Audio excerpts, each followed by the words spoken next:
When I spit bars in a rave, man, I go hard like Santan. Calm. So we're moving on to talk about the Premier Cup competition in Europe. We had 4 games this week. 4 pretty interesting games for loads of different reasons. Just want to go around and get you guys' thoughts. Let's start with yesterday's game. So City went out quite surprisingly to Lyon, 3-1. I'll start with you, Meads. What were your thoughts going into the game, and what were your thoughts as the game transpired? Well, what you say quite surprisingly, you'd assume so. You'd assume so, considering that Manchester City are obviously one of the best teams in Europe in terms of just all the style of the football they play, the way that they play football, the way they approach matches. But given the history and the history of Pep Guardiola in this competition, given the history of Pep Guardiola at Manchester City, especially at this stage of the competition, what happened was no surprise because Pep does what he typically does in these situations. He doesn't believe in his own wave and then changes it. And invariably what happens is, well, what happened? Basically, his team struggles to adapt. They're not as potent offensively. As a result, their defense has always really been quite shaky to me. So they'll make a mistake. They'll overcommit, make a mistake. Then they'll have to try and drag themselves back into the game. And he'll have to make the offensive substitutions or make the substitution that players have to play. Well, players that should have played, he'll bring them on later on, which makes no sense. For me, that was no surprise. It was no surprise. That's why I bet against him to lose, because it was no surprise. No surprise whatsoever. He always does this. And I feel like sometimes I start to think Pep is so good, I think sometimes he could be too good for his own good, because he keeps trying to be I don't know. Sometimes it baffles me what happens. Because how can we always see that this is going to happen every single time? Before the game, before it kicked off, obviously an hour before the kickoff, we saw the team. We're like, wait, okay, is this a threat at the back? If so, yeah, okay, we know what's happening. Like it's crazy every single time. Mess. Boy, I mean, I can't say you're wrong. But within that, Sterling's miss. Disu, Sterling had a great game, I think we can say. But that miss was worse than any we saw tonight, to be honest with you. Talk to us about your thoughts on their performance and the miss and everything that transpired. Usually you see every season you see those type of misses, but usually when the guys whiz the ball across the box and then you just stick your foot out and it goes off the top of your foot, or sometimes there's a little bubble. But that one was the ball was actually rolling slowly. So I don't know how it was harder for Sterling to hit the ball over the bar than it was to score. But which is really unfortunate because I actually thought he was by far the best player on the pitch in that game. I thought he was really, really good. Anything deep in City did was because of Sterling. And the rest of them were bums. As Mead said, Pep, for some strange reason, changed the formation, which made no sense. I think McManaman said that maybe Pep was worried about the 2 up front going up against his 2 at the back, which I understand. But those 2 up front caused them problems, and they had 3 at the back, so it made no difference anyway. If Pep changed his formation because he was playing against, I don't know, maybe Dortmund 3-5-2, I could have heard it. Or maybe Bayern have been playing 3-4-3, and he's coming up against that. I can maybe understand it. You change your team against Lyon. You finished 7th in the French league. That is fucking atrocious. And that 3 at the back and the midfield choice was so negative that City literally couldn't play for until maybe the end of the first half. And there was some really, really bad performances. Who was terrible? Yeah, I was going to ask. I've got a couple of names. I'll start with this guy, Kevin De Bruyne. Just came up the top of the head. Came out the top of the head. It wasn't not premeditated or anything. Hey. That KDB performance was absolutely ghastly. Oh, wait, hold on. I'm not going to have that. Hold on. He lost the ball 17 times. All right, come on. He lost the ball 30. No. We're not doing this. Because when it's the next man, Wait, hold on. When this next man loses the ball 34 times, what do we say? Let me say one thing. Now, in terms of his overall performance, I won't say it was shocking. Yeah, it was. Yes. Yeah, it wasn't shocking. Like there were moments you'll think, oh fucking hell, it's unbelievable. Like in terms of quality, and I feel like like I said, I feel like Moments were these. what that outside of Outside the of boot. that pass and a very good finish. Oh, That pass was okay. insane. But he's KDB. He'll do that every game. Yeah, He'll do that he had moments of supreme quality, but I felt like it's weird because Sterling had a much better game than he did, but I felt like he in his own mind felt like he had to do everything himself, and as a result, he kept losing it.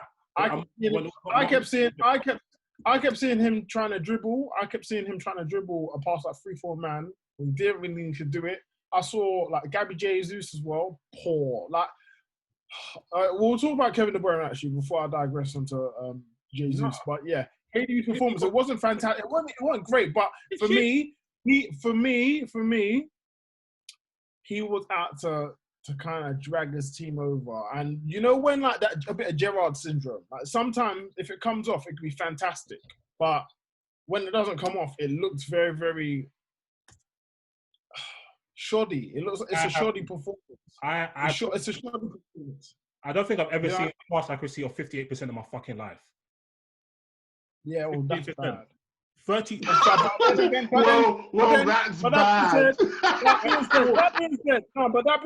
That being said, yeah, I feel like a lot of his passes were just super ambitious passes.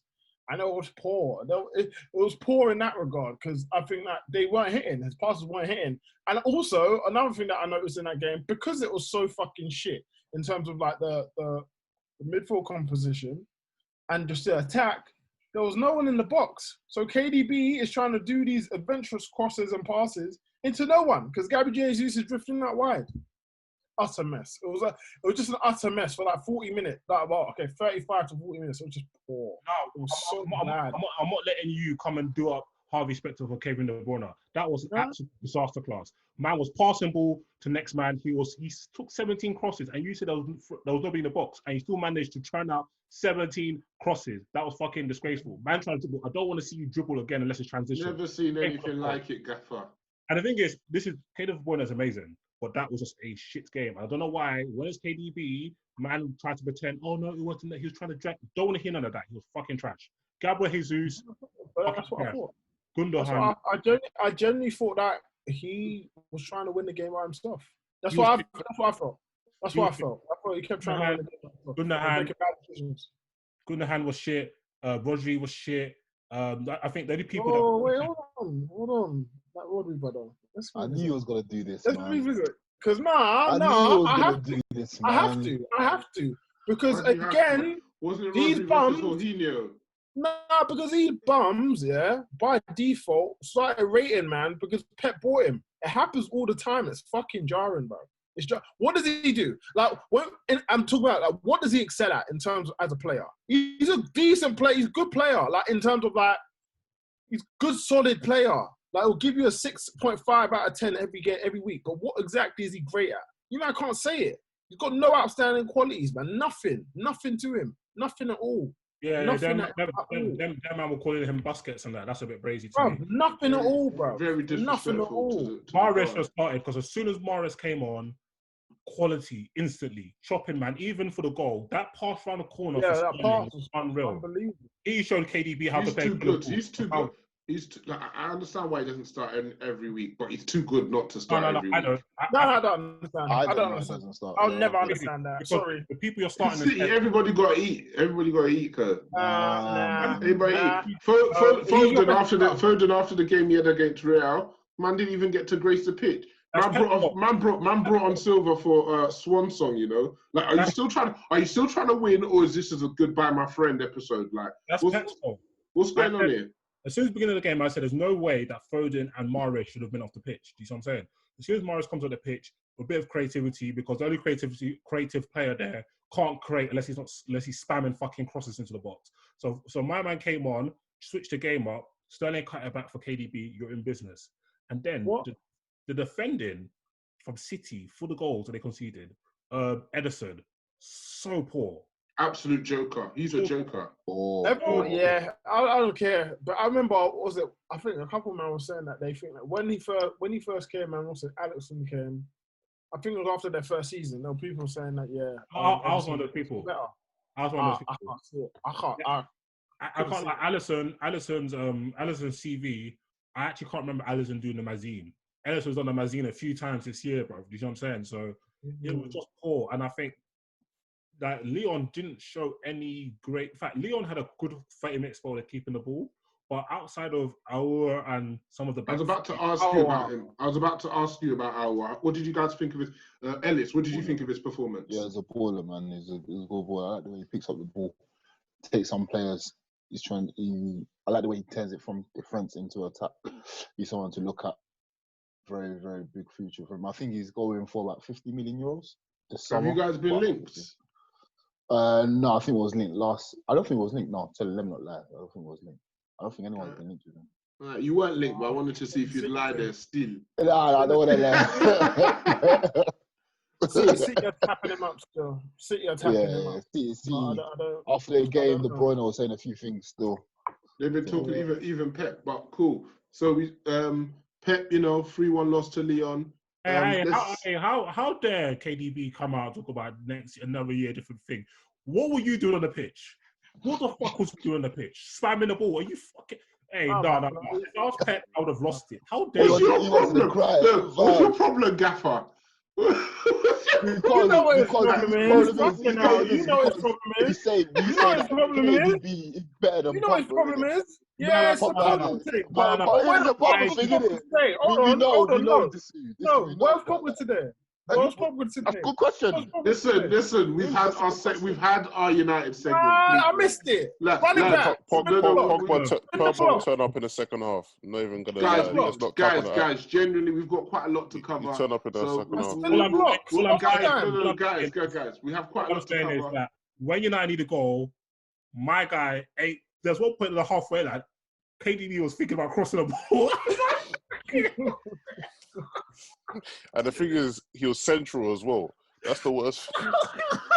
Man was central in the halfway line. I was like, oh, fuck it. Nah, that guy is a sicko, bro. Sicko mode. Shall whip it though. Hey, where's Aguero's up there? Let me allow it. If Aguero's there, wallahi to like his leg of the ball in the box. No fucking cap. They put Laporte up front. So KDB can start spamming it. Nah. Let the thing go. F it. Someone's down there. Someone's down there, innit? What's that can happen? To be fair to the players, yeah, even though they played rubbish, but these players are amazing, yeah. Pep did not put them in a position to win because that formation was a fucking great thing. Because you know where KDB operates. You know what Sterling likes to do. You know how City like to get their fullbacks up. The way there was no real passing lanes that they're used to. You know when City are playing their 4-3-3. They're automated. They pass the ball. They don't have to look. They know the man's going to be there already. That whole formation just set them back completely. I just don't know why Pep did that. And that defeat is 99% on Pep. I'm sorry. Don't get me wrong. Their man were doing dumb stuff, but Pep did not put them in a position to win that game because that's just disgusting. Yeah. Okay, so it's and Gundogan, huh? It's damning. But just a last bit on this particular tie. This is the fourth year now, Europe with City. Pep hasn't been able to go past the quarterfinal stage. Every year, they've gone into the quarterfinals as the team that were favoured to win. Does Pep get the lights on him? It's a fraud. 100%. He has to. He has to. Bruv, he's not reached the semi. I don't think he's reached the semi-finals. What? Since 2013. No, he's not reached the final. He's not reached the final since 2011. Do you know how mad that is for the supposed? And look, I think it's hard to argue that he's the best. Not Michael. No, it's hard to not say he's not the best manager in the world. How? I'm sorry. That record's poor. Poor. For you to be okay, you're considered the best, yet you've not reached the Champions League final since 2011. And these times you spent a lot of money as well. You spent bare money. You spent bare money. You generally have the better side. Yet this is always happening. What for the last 9 years? Fuck that. Yeah, I mean, last few years they've been saying his away record. They even gave him a one tie neutral ground. Get it done, Gaffer. Fam. Me, you know me. I'm a fair guy. I'm not gonna talk too much. I'll let the streets decide. That's not fair. We'll let the streets decide, innit? You know the thing is, yeah. Do you know why it's not fair? You know why it's not fair, yeah? Because I feel we're being a bit soft, yeah. Because when Pep first came, we gave him his roastings like bald fraud and that. He even acknowledged that we called him a fraud, yeah. I think we need to start recognizing that. Look, man are fucking up. They need to be called up in it. Yeah, he recognized Guardiola. Oh, Guardiola. Yeah. He's not recognizing everybody. Let him come with that sass again. Are you fucking? No, it's true, fam. You see when he was talking after the verdict, man had a press conference. Arsene Wenger. Do you see how he threw his face into the street? Arsene Wenger. Man wanted to beat Arsene, you Maybe it's us. Maybe it's our fault. It's our fault. We've been waxing lyrical by man. Yeah, we've been letting these things slide. I think if it weren't for us pamming his ass to dust, saying he's a fraud, he wouldn't have that fire in his belly, fam. No, now we have to bring it back, yeah. To dust, fam. Bring it back. Bring back the watch, fam. Under the lights. Who's City been bounced out by? So the Monaco one, I'm sorry. I know Monaco on a little vibe, yeah. But the way that now went brazy on them. Joking. Sorry. Go brazy with your boys. Liverpool, the capitulation was so disgusting. To be fair, there was best. If that was under VAR, Liverpool would have been knocked out. But they have 45 minutes. They have 45 minutes. Yeah, but the rules are the rules, though. The rules are the rules, though, Ellis, man. Okay, cool. But Ellis, 45 minutes down. Ellis, I said it is what it is. Come on, fam. He is what he is. But the Spurs team get bounced out by Spurs, my dog. Llorente, my dog. Lucas Moura, my dog. And then now, and you know why? And even that one, yeah, I don't care. Sterling scored in the last minute. It was VAR, yeah. But they performed so. I thought for me, they were crap that match. And again, that's because Pep did this thing with tweaking the formation and I didn't start. Who didn't he start? I swear he didn't start Mahrez or Bernardo in the Champions League last season. I think that's what happened. Again, he didn't start his main guys. He was shook. And then he had to bring on the subs to change it. And they were applying pressure. It was a mess, bro. What's this thing about you have to pay this fat BBW to Gundogan every game? Gundogan is not better than Bernardo, nor is he better than Foden. So why is he another one that's overrated? He's another one that's been overrated by bare man. No, I think, listen, let's not do this, yeah?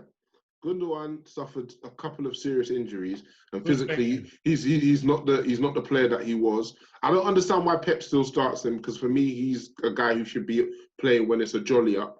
But these intense European fixtures, where really you want to be teching them to death and you want to be dominating these teams physically, he's not the one. Especially when you're playing him with Rodri and Fernandinho.